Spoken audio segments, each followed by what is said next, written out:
Good morning, everyone. My name is Andrew Hall. You may call me Dr. Kennard. This is the Disappointing Cat Morning Show. We cover news, we do the analysis, we talk the words that need to be said, right? First off, before we start talking about anti-vaxxers, before we start talking about coronavirus, before we start talking about all those things, let's just go over some basic channel. I don't like to talk about the channel, I think that people who talk about their own channels, it's akin to masturbation. But here I am.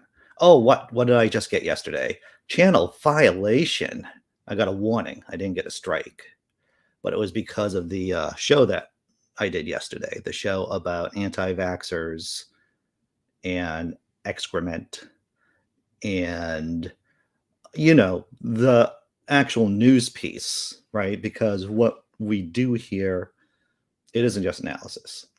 We just state what's in. I literally read panels from news articles. I show video sometimes from those news articles. And for some reason, the YouTube algorithm thought, hey, you're spreading misinformation about COVID-19. And this is how stupid the algorithm is, right? It's smart stupid. Is that, or maybe someone, perhaps an anti-vaxxer might have alerted YouTube to the fact that I was spreading the truth about their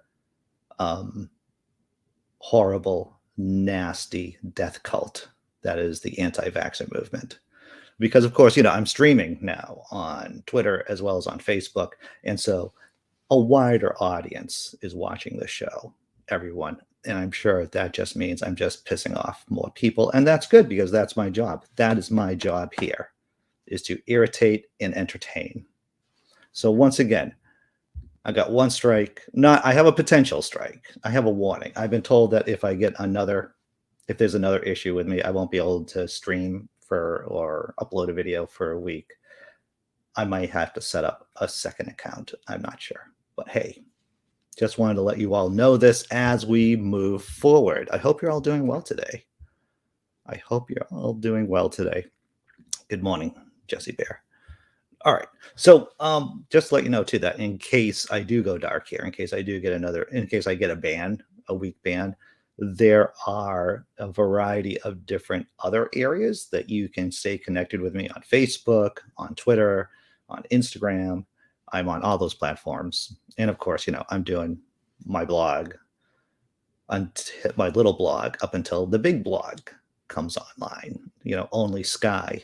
So, bad Dr. Kennard. You're going to get the spray bottle. What? Oh, here it goes. Thank you, Sammy. Your video yesterday was hidden in Australia, and I had to get the link off Tobin. Yeah. So this is, once again, if any of you have spent any time on the internet, especially on Facebook or on YouTube, you'll know that the ban hammer is both blind and it is forceful. Ergo, the term hammer. So I'll see what I can do. I've been able to avoid getting into trouble on a variety of different platforms. I might have to modulate what I say and do here while still executing on the goals. We'll see what happens, everyone. I don't know. So now that we're talking about the trouble I've gotten into, speaking about anti-vaxxers and speaking about COVID-19, what's our first story? Conservative activist dies of COVID complications after attending anti-vax symposium. And it says depressing. All right, if you want to go with the depressing, sure. Kelly Cannon had celebrated her vaccine exemption a few weeks before she fell ill with the virus and wound up on a ventilator. Here is a picture of the departed. I'm just going to say this in classic Boston lingo of the departed. Let's get right into the story. A well-known conservative activist in Arlington, Texas, who would have thought she'd be from Texas, who peddled COVID-19 vaccine misinformation, has died of complications caused by the virus just a few weeks after attending a symposium against the shots. The Arlington Republican Party confirmed the passing of Kelly Cannon on Facebook. Friends and colleagues of the Republican figure flooded social media with tributes. I bet there are lots of thoughts and prayers and feelings, lamenting what they said was her death from COVID related pneumonia. I had just texted with her yesterday, and she said she was doing well, fighting off this COVID in both her lungs that turned into double pneumonia. Now, listen, everyone, I had this conversation with a girlfriend last night. Double pneumonia, is that pneumonia in both lungs?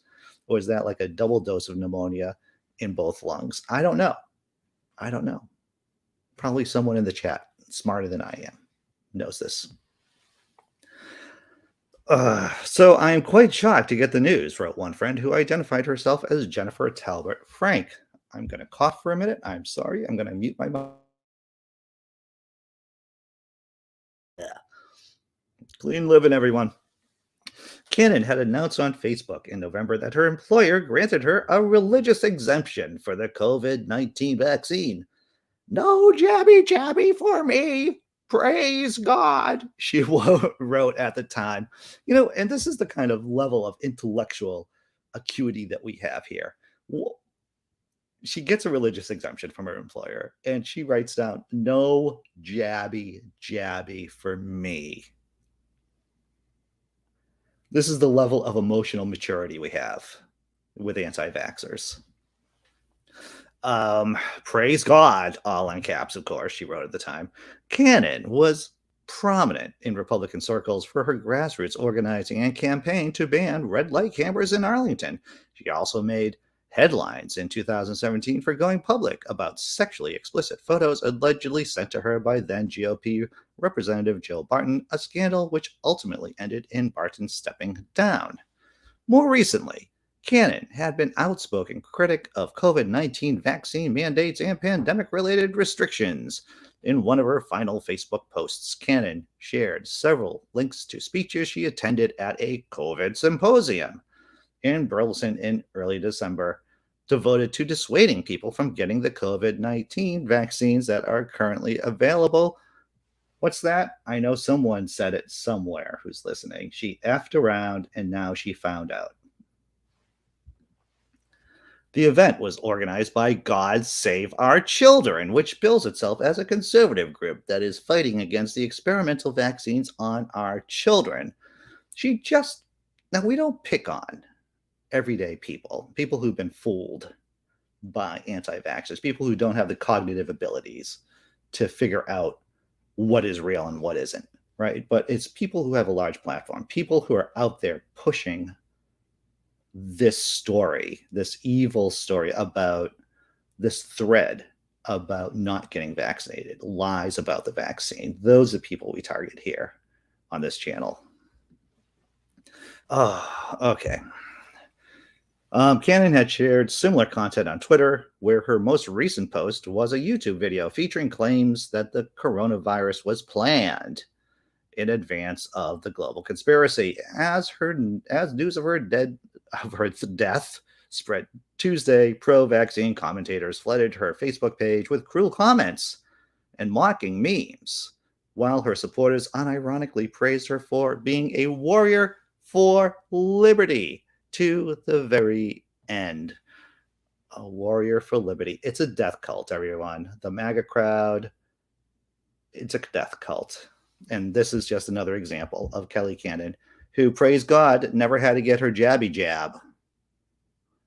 Gonna check out the chat. What is this? Could this be the last show? Could I be banned after this? I don't know. Maybe it is, but I'm not going to stop talking about it because it's important to let people know that anti-vaxxers are dying. They are dying because they're not getting vaccinated. It's important to send out this message. All right, checking out the chat. Yes, John Hudson, it's good to see you this morning. Who would dare say that? F around and find out. Yep. Good morning, Sammy. Glad to see that you're here this morning. Wild Eden. Jess M, good morning. Big Zebra. This is a good question, Big Zebra. Would the algorithm detect me if I use the words like cow instead of COVID and anti-ant as against to anti-vax? I'm going to have to ask Rage this. Rage has been on this platform for a lot longer than I have. And he would probably know, to tell you the truth. What's up, Glenn? Hope you're doing well this morning, brother. Yeah, I know, Dee Parks. I'm just getting myself into trouble. So, Facebook user, I can see your comment here on YouTube, but I do not know who you are. If you come over to YouTube, then I would be able to you would be able to interact with the chat, and I would be able to see who you are. Same thing if you're on Twitter. If you're on Twitter and you're seeing this, and if you want to make a comment, come on over to YouTube, make a comment, whatevs, right? Hopefully, if you're enjoying the show, come on over. Tobin, did you see the post I wrote this morning about it was, of course, a Poe. It's a Poe about doctors transplanting a pig organ into Eric Trump. And of course, that pig organ would be a brain. All right, we got to get to the next. What time is it? Halftime Tummy Rub show. This is the halftime Tummy Rub show, everyone. Let's enjoy ourselves. Let's have some fun.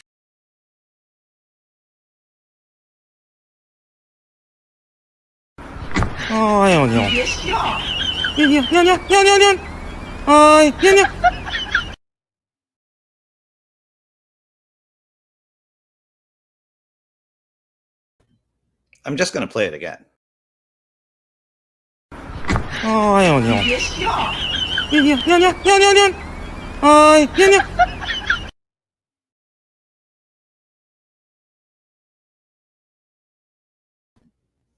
Adorable. Did I see MC Fractal in the chat? I think I did. MC Fractal, you should throw in a link to your site. MC Fractal is an exceptional artist on the intertubes. What's up, Casey? Hey, Randy. Good morning. Hope you're doing well this morning.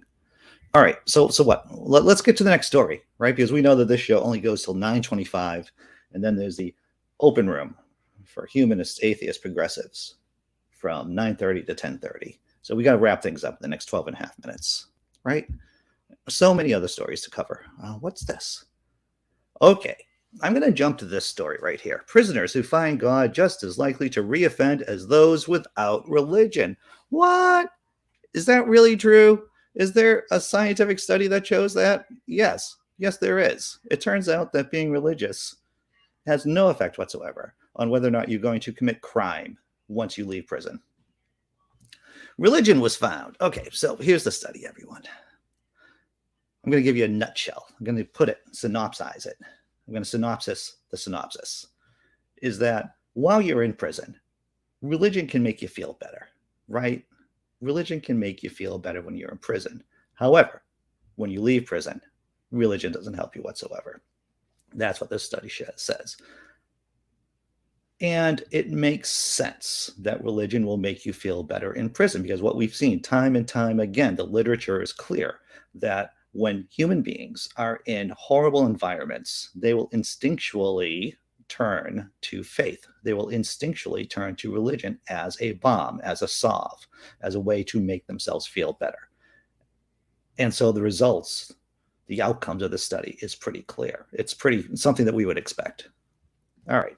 So religion was found to help prisoners who rediscovered it in jail to come to terms with their crimes and try to turn their lives around. But once released, there is no difference in their reoffending rates when compared with non-religious inmates.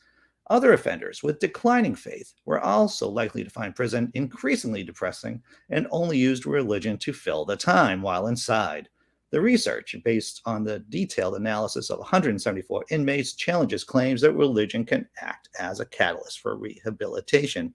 Yeah, who would have thought that religion, a made-up fairy tale, might not be effective in helping people once they leave prison? Who would have thought that? I'm surprised. Despite the apparent importance of religion in jail, it proved superfluous, that means useless to you and me, everyone, when overcoming barriers to successful re-entry to society and recovery, said the researchers. Did I mention that the links are in the description? So you can read all about the piece. You don't have to rely on me. You can look in the description, and you'll see links to the articles. All right. Contrary to expectations, the men who reported having stable or increasing religious beliefs did not show better re-entry outcomes than individuals who reported decreasing religious beliefs. Many men said they didn't have time to attend religious services or take part in self-reflections, and many return to substance abuse. Hey, we know that religiosity doesn't actually help people stop being addicts either. There's a bunch of research about that. One of the researchers said, the authors at Pennsylvania State University, other factors such as retraining, having a job, and safe accommodation were more significant in reducing reoffending. Now, who would have thought that? Having a job, being trained, having a roof over your freaking head was more likely to keep you from committing a crime than religion. Who would have thunk it?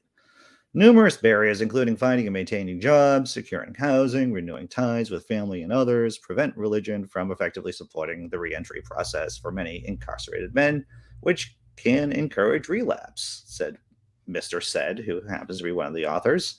Our findings call into question prison-based religious programs as the sole way to reduce recidivism and boost post-release success, and suggest a lack of relationship between religious beliefs and recidivism. In other words, religion does not help you from committing a crime once you leave jail. And all those prison programs, all that money spent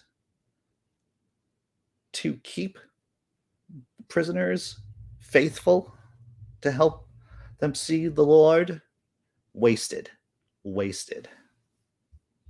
Gonna check out the chat. All right. Could it be? Yes, got to. It is. It's access to jobs. It's almost as if religion just blinds people from being effective and creating effective programs to helping prisoners readjust into society. Yes, John Hudson. Yes. Judges and courts, probation officers love it when you find God. Yes, they do. That's because they've been all brainwashed by faith. Once again, faith has no effect on whether or not you commit a crime again once you leave prison. Jobs that pay enough to meet actual needs. Well, yes. Unfortunately, here in the States, many jobs do not pay a livable income. You have to work 2 or 3 jobs to actually afford an apartment. Here we go. MC Fractal just dropped a link to his Deviant Art gallery. Good stuff. Good stuff. Good morning, Blazing Wizard Pope. Just talking about religion and the American prison system. Lovely topics to talk about this morning. Hey, did I mention there are no ads on this channel? There's no ads on this channel. So, hey, if you want to throw a couple of shekels, there's a Venmo, PayPal account listed down there in the description. And of course, you know, if you're a YouTube member or patron, thanks. Deeply appreciate your support. All right.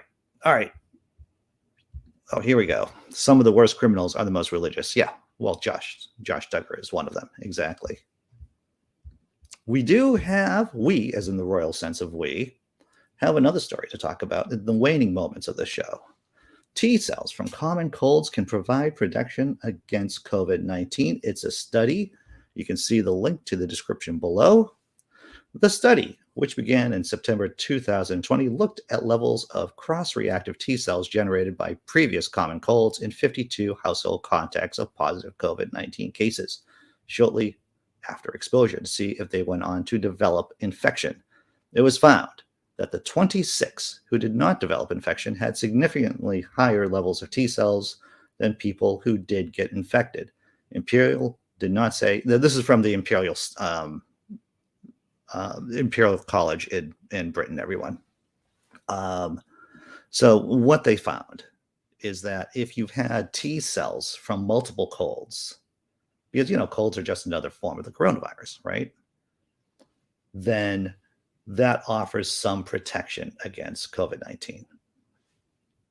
And the kind of protection that these T-cells provide are different from the type of immunity that the vaccines give to, which is very hopeful for future vaccines.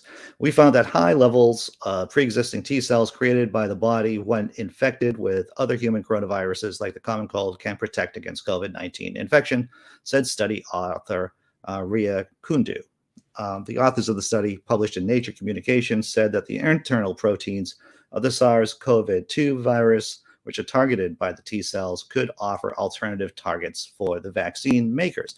The reason why is that the spike proteins, right, the spike proteins on COVID-19 can mutate pretty quickly. In fact, we've seen that several times about the high level of mutations, primarily in the spike proteins. However, how the T cells attack COVID-19, they don't attack the spike protein, but other genetic material which do not mutate as fast.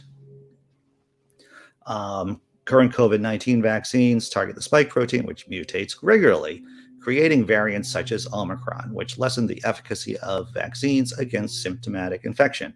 In contrast, the internal proteins targeted by the protective T cells, we identified mutate much less, one of the co-author of the study said. So this is hopeful. There is hope that by using this method, using the method that the T cells use, is that you can make a vaccine that is anti-variant, that other variants will not be able to get around. And so that's, that's science, right? Science changes, it develops, and so you don't have to worry about, so you don't have to rely on God or the Bible or the Quran, to keep yourself healthy, because that's absurd. It's almost as absurd as relying on God to help you get out of prison and reintegrate into society. How is the girlfriend, Andy? Did you end up getting tested positive too? I have not been. I have taken a variety of tests. In fact, I just took another test on Monday, and I'm going to be getting the results back within the next day or two. Actually, the girlfriend is doing quite well. She got monoclonal antibodies down at Mass General Hospital, and she felt under the weather for maybe a day. It was kind of hairy for a day, but otherwise she did well, and now she's back to baseline. Back to baseline. I think that's what we call it in the business, right? Sadly, the fact that viruses are complicated and mutations happen, and therefore the COVID vaccine is not 100%, is the reason why I've heard some people not wanting the booster. Yeah, that's, once again, it's like you're in a football game, right? We'll use football because it's football season here. And the other side changes up its tactics, right? If the other team is winning or changing its tactics, shouldn't your team be doing the same thing? And that's all it is. The COVID virus is changing up. It is adapting. It is evolving. And it would be absurd for our team not to change with it and to provide defenses against it. All right. Did I just cover everything you want to do? You want to see another cat, everyone? Oh, if you're just tuning in, hey, could be the last show for a while. I don't know, for a week, because I got this channel violation warning. And in case I get another one, which is highly probable, to tell you the truth, because I'm not stopping what I'm doing. You may not see me for a week. Maybe, perhaps. I might end up on other people's shows. I don't know. We'll see what happens. It's an adventure. That's what it is. All right. On that note, let's take a look at another cat. Thank you for calling 911. What's your emergency?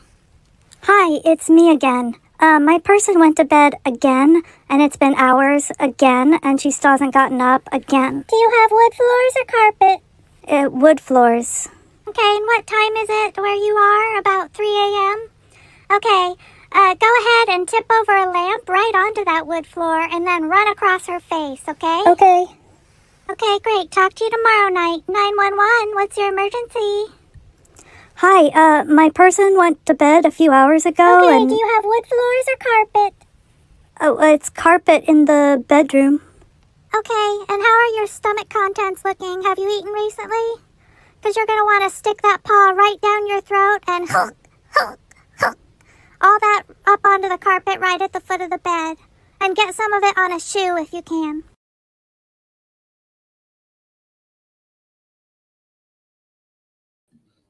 Cats are so wise, everyone. They know.